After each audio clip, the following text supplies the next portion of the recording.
अस्सलाम वालेकुम। हेलो, अस्सलाम वालेकुम। क्या हाल है आपका? ठीक, वालेकुम सलाम। फराबी क्या हाल है? जबरदस्त। आप सुनाओ, क्या पूछना चाह रही हो?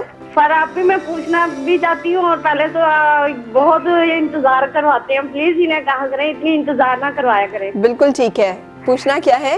हाँ, डॉक्टर साहब से ये पूछना था कि जो इतनी जिद्दी और मानती नहीं है, ना हस्बैंड की मानती है, ना सास ससुर की मानती हैं, तो फिर वो क्या अपनी मनवाना चाहती हैं, लेकिन उनका तबका इतना पीछे से कोई भारी भी नहीं होता।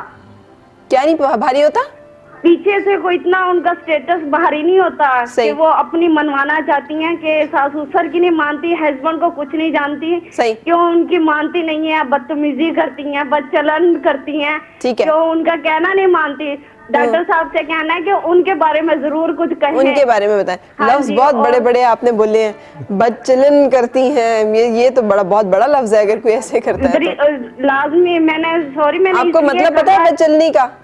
हाँ जी, वो बहुत बदतमीजी करती हैं। बदतमीजी मतलब नहीं है इसका, बदचलनी का मतलब कुछ और है। उसका मतलब ये है कि वो एक्स्ट्रा मैरिटल रिलेशनशिप्स रखती हैं और ये ब्लैकमेल करती हैं। ब्लैकमेल करती हैं, बिल्कुल सही साथ है।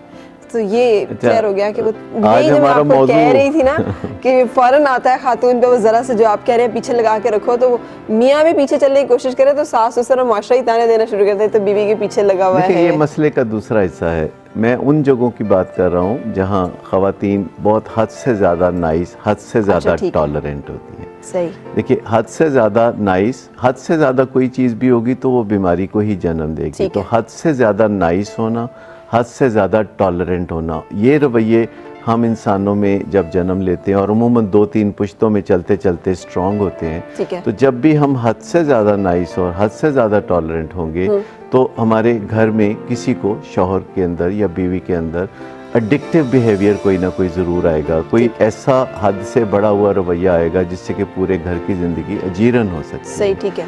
तो जो हद से ज़्यादा टॉलरेंस है या हद से ज़्यादा नाइस होना है, ये दुरुस्त नहीं है, बल्कि हमेशा एक अकाउंटेबिलिटी का पहलू जो है ना वो बीच में रहना चाहिए कि घर के अफराद एक दूसरे के साथ एहतसाब कर सकें। ठीक है। और एहतसाब करते हुए वो ये चीज़ ज़रूर देखें कि अगर दूसरे में कोई नाराज़गी का एलिमेंट भी पैदा हो रहा है तो उसे बाद में दूर कर लें, एक आध दिन के बाद। नहीं है हमारे। मैं मर्दों की बात नहीं कर रहा, मैं किसी की भी बात कर रहा हूँ कि देखिए, आपको ख़ानदान अमूमन 3 तरह के मिलेंगे। एक ख़ानदान वो हैं जो हद से ज़्यादा नाइस और टॉलरेंट होते हैं, वो अपने घर में भले उनकी बहू है या भले कोई भी उनके घर में जो एडिक्टिव बिहेवियर है, चाहे वो नशे के हवाले से है या बदतमीज़ी के हवाले से है, रूड होने के हवाले से है या जुआ है या कुछ भी है, तो वो बर्दाश्त करते ही चले जाते हैं क्योंकि वो समझते हैं कि अपने घर के फ़र्द को कोई खुमियाजा नहीं भुगतना चाहिए।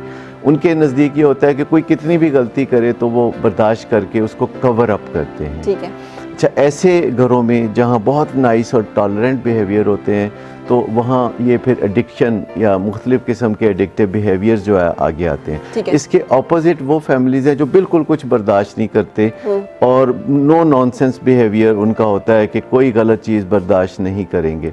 तो ऐसे घरों में भी ख़राबी होती है कि लोग एक दूसरे से दूर हो जाते हैं, लोग बिखर जाते हैं, एक दूसरे से मेल जोल नहीं रहता। तीसरी जो कामयाब फैमिलीज़ होती हैं वो ये होती हैं कि वो गलत रवैया तो बर्दाश्त नहीं करते और उसके बारे में खुल के बात करते हैं, और अगर किसी को बुरा लगे तो वो बादज़ां वो उसको ठीक कर लेते हैं। तीसरा रवैया जो है वो अपने अंदर पैदा करना चाहिए। लेकिन वो कॉलर का सवाल अपनी जगह मौजूद है, हम उस पर बात करेंगे। एक ब्रेक लेने जा रहे हैं, उसके बाद मिलते हैं।